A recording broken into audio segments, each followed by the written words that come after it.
میں ایک نہایت مالدار اور بڑے گھرانے کا تنہا وارث تھا، مگر میرے سگے چچا نے محض جائیداد کی خاطر مجھے بچپن کے عالم میں اغوا کرا کے ایک اینٹوں کے بھٹے پر بیچ دیا تھا۔ میں وہاں 20 سال تک محنت مزدوری کرتا رہا اور اپنے والدین کی یاد میں آنسو بہاتا رہا۔ ایک روز ایک بڑی گاڑی بھٹے پر آ کر رکی، جس میں سے وہی چچا برآمد ہوئے جو اب ضعیف اور لاچار ہو چکے تھے۔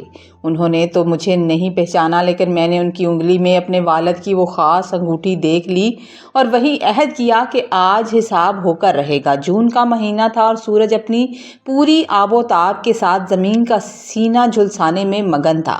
بھٹے کی چمنیوں سے نکلتا ہوا کالا دھواں آسمان کی نیلاہٹ کو نگل رہا تھا اور فضا میں کوئلے اور پکی ہوئی مٹی کی وہ مخصوص بو رچی ہوئی تھی جو یہاں کے مزدوروں کے سانسوں میں بسی ہوئی تھی۔ میں اپنے دفتر کے باہر پڑی ایک پرانی اور شکستہ کرسی پر بیٹھا تھا۔ میرے لباس پر دھول کی ایک موٹی تہ جمی ہوئی تھی اور چہرے پر لگا ہوا مٹی کا غبار مجھے پہچاننے میں رکاوٹ بنا ہوا تھا۔ شاید یہی وجہ تھی کہ یہاں آنے والے اکثر لوگ مجھے بھی اس بھٹے کا کوئی معمولی مزدور یا منشی کا مددگار سمجھتے تھے، لیکن حقیقت تو یہ تھی کہ میں اس مقام کا مالک تھا، وہی جگہ جہاں کبھی میرا بچپن آہیں بڑھتے گزرا تھا۔ 20 سال کا طویل عرصہ میں نے اسی مٹی کو گھومتے اور اسی سانچوں میں ڈھالتے ہوئے گزار دیا تھا۔ میرے ہاتھوں کی لکیریں اینٹوں کی رگڑ سے مٹ چکی تھی اور میری آنکھوں میں وہ ویرانی تھی جو صرف ان لوگوں کی آنکھوں میں ہوتی ہے جنہیں اپنوں نے ہی دھوکہ دیا ہو۔ آج میں یہاں کا مالک تھا، سیٹھ تھا، لیکن میرا دل آج بھی اسی مزدور بچے کی طرح ڈرتا تھا جو ذرا سی غلطی پر مار کھانے کے خوف سے کانپ جاتا تھا۔ میرے سامنے کچھ فاصلے پر منشی کریم بخش اپنے بڑی سی میز پر بیٹھا حساب کتاب میں مصروف تھا۔ وہ ایک نہایت سخت گیر اور بے رحم انسان تھا جسے صرف پیسوں سے مطلب تھا۔ اس کے نزدیک انسانی جذبات کی کوئی وقت نہیں تھی۔ وہ اکثر مزدوروں پر چیختا، انہیں کام چور کہہ کر ذلیل کرتا، لیکن چونکہ وہ میرا وفادار تھا اور بھٹے کا نظام سنبھالے ہوئے تھا، اس لیے میں اس کی بد زبانی کو نظر انداز کرتا تھا۔ گرمی کی شدت بڑھتی جا رہی تھی اور لوہے کے تھپڑ چہرے کو جھلسا رہے تھے کہ اچانک بھٹے کے مرکزی دروازے پر ہلچل ہوئی۔ مٹی کے غبار سے ایک خستہ حال شخص نمودار ہوا۔ اس کی چال میں لڑکھڑاہٹ تھی اور کمر وقت کے بوجھ سے جھکی ہوئی تھی۔ اس کے کپڑے جو کبھی بڑی شاید بہت قیمتی رہے ہوں گے، اب جگہ جگہ سے پیوند لگے اور میلے کچیلے ہو رہے تھے۔ اس کے سر پر موجود سفید پگڑی بھی مٹی سے اٹی ہوئی تھی۔ وہ شخص آہستہ آہستہ چلتا ہوا منشی کی میز کی طرف بڑھ رہا تھا۔ میں اپنی جگہ بیٹھا غور سے آنے والے کو دیکھ رہا تھا۔ کچھ تو تھا اس شخص میں جو مجھے بے چین کر رہا تھا، کوئی ایسی بات جو میرے لاشعور کو جھنجھوڑ رہی تھی۔ جیسے میں اس چہرے کو جانتا ہوں، جیسے ہی یہ چال میری جانی پہچانی ہو، لیکن 20 سال کے طویل عرصے نے یادوں پر دھند کی ایک تہ جما رکھی تھی۔ وہ شخص منشی کی میز کے قریب پہنچ کر رک گیا۔ اس کا سانس پھولا ہوا تھا اور وہ شدت پیاس سے نڈھال لگ رہا تھا۔ اس نے کانپتے ہاتھوں سے میز کا سہارا لیا اور منشی کی طرف امید بھری نظروں سے دیکھا۔ منشی کریم بخش نے سر اٹھا کر اسے حقارت سے دیکھا اور اپنے کام میں دوبارہ مصروف ہو گیا، جیسے اس کے سامنے کوئی انسان نہیں بلکہ مٹی کا ڈھیر کھڑا ہو۔ اس بوڑھے شخص نے ہمت جمع کی اور اپنی کمزور آواز میں گویا ہوا، منشی جی، خدا آپ کو اور دے، میں بہت دور سے آیا ہوں اور بہت بڑی مجبوری لے کر آیا ہوں۔ اس کی آواز میں وہ لرزہ تھا جو صرف انتہائی مجبور انسان کی آواز میں ہوتا ہے۔ منشی نے رجسٹر سے نظریں ہٹائے بغیر روکھے لہجے میں پوچھا، کیا کام ہے بابا؟ جلدی بولو، میرے پاس فالتو وقت نہیں ہے، کام کا حرج ہو رہا ہے۔ بوڑھے نے لرزتے ہوئے ہاتھوں کو جوڑا اور کہا، بیٹا، میں ایک سوالی بن کر آیا ہوں، مجھے اپنے لیے کچھ نہیں چاہیے۔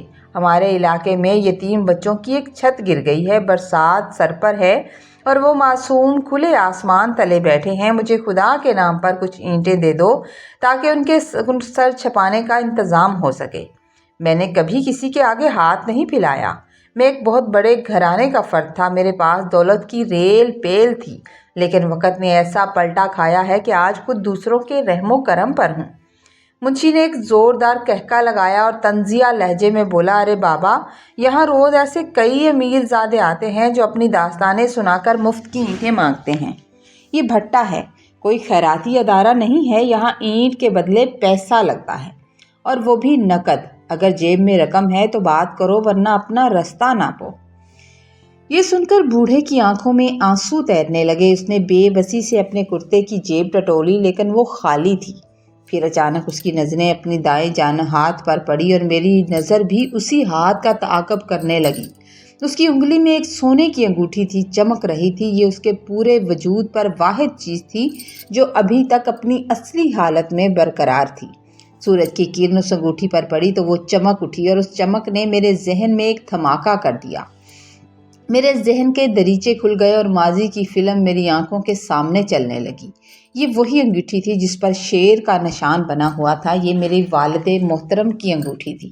مجھے یاد آ گیا کہ کس طرح 20 سال پہلے اس شخص نے، جو میرا سگا چچا تھا، یتیم سمجھ کر سینے سے لگانے کی بجائے جائیداد کے لالچ میں اغوا کروا لیا تھا۔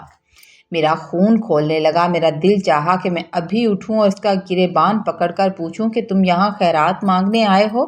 تم نے تو میرا بچپن چھین لیا تھا۔ مگر پھر میں نے اپنے غصے پر قابو پایا، کیونکہ میں ابھی اپنی پہچان ظاہر نہیں کرنا چاہتا تھا۔